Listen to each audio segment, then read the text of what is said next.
All right, good afternoon, guys. It's a Friday afternoon here on a warmer November day here in the Poconos. If you guys hadn't been following the channel, I did purchase a 2024 Impreza Sport for my daughter. I'm going to run it for a little bit and then turn it over to her to be her first car and drive it around. And very impressed with this thing. There's about 852 miles on the odometer. And I'm changing the oil for the first time. And you might be saying, why? The book doesn't say to do it till 7,000 or 6,000 miles. You're crazy, you're wasting money, blah, blah, blah, blah, blah, blah, blah, blah, blah. Let me tell you, fact number one. The first 1,000 miles that an engine runs are the hardest, most wearing miles on that engine, period. That engine's rings are not seated. The cams aren't seated. Everything is moving around for the first time, and that's when it's generating the most particulate and metal shed within the motor.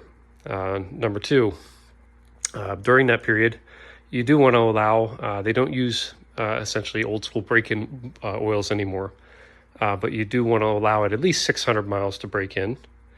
And then, before the 1,000-mile mark, drop that oil, get all the sediment out, and change the filter. So that's what I'm going to do today. Like I said, 852 miles on there. I'm going to drop the oil and put new fresh oil and fresh filter. And then there's no such thing as over maintenance. I don't go more than 4,000 miles on an oil change. I am going to run synthetic in this. But stay tuned. I'll zoom you in when I'm underneath draining this, as well as show you the top end of the motor. Car companies and engineers, in quotes, working for car companies, if you asked an engineer directly, out off the record, they're going to tell you can't change the oil enough in a motor, and they're going to tell you to do it every 4,000 to 5,000 miles at max. The manufacturers, when they publish those manuals, are trying to drive the cost of ownership down, and they're trying to put that into numbers, saying yes, you can run 7, 8, 10,000 miles between oil changes. Now, here's the fact: the oil will not break down; it'll keep its lubricity during that time period. But oil also will carry dirt, debris, fuel that gets by the pistons, and everything else in that oil during that time period. And I'm just telling you from years and years of owning cars and owning vehicles, you can't over-maintain them. So this is what I choose to do. I choose to maintain the heck out of my vehicles, and I choose to have them last a long, long time without problems. You pay your money for your vehicle, you can do whatever the heck you please. It's America. So don't let me sway this. If you're a person that runs every 10,000 miles, have at it. I'm not going to buy that vehicle off of you. I run every 4,000 miles, like I said. I change with full synthetic, and I know when I sell my vehicles or when I trade them in that it's got a lot of life left in every one of them. So anyway, on to the oil change. All right, guys, I'm under the vehicle here. You can see this opening with the exhaust here. And I'll try to zoom in. Oh, I'm sorry, the exhaust coming across right here. And you can see the oil plug, 17 millimeter. So we're gonna loosen that and let the oil drain. All right, I pulled the 17 millimeter plug, gonna let that drain. It came out of there so fast, the engine is warmed up. This 0-16 oil flows like water. I'm gonna pull in the oil plug here. Looks like it is magnetic, it was very clean. And you can see the crush washer on there. I am gonna replace that crush washer.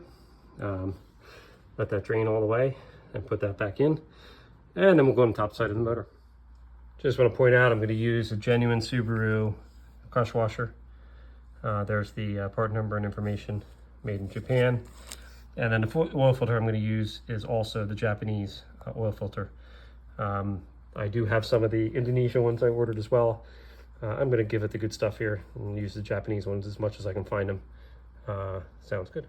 All right, on the top side, went and did unscrew the oil fill, allow the oil to drain a little better. Did have to use a socket on this oil filter. Japanese assembly site, definitely. Man, put that on tight. We're gonna pull that off. See, that's the made in Japan filter ending in 160. And that's what I'm gonna put back on, sitting over there. So we'll get to it. Always oil the gasket. I'm gonna clean that up a little bit here. All right, I can't stress enough, guys. I put this filter on there. Hand tight, one hand. You don't need, this is not like a Hercules where it needs to be tighter than that. So hand tight, it's not going anywhere. When the engine develops pressure, it's going to hold it on there. We're going to remove the oil fill cap. I always check 800 miles to clean. I always check for evaporation and clean that if needed. I'm going to get a funnel.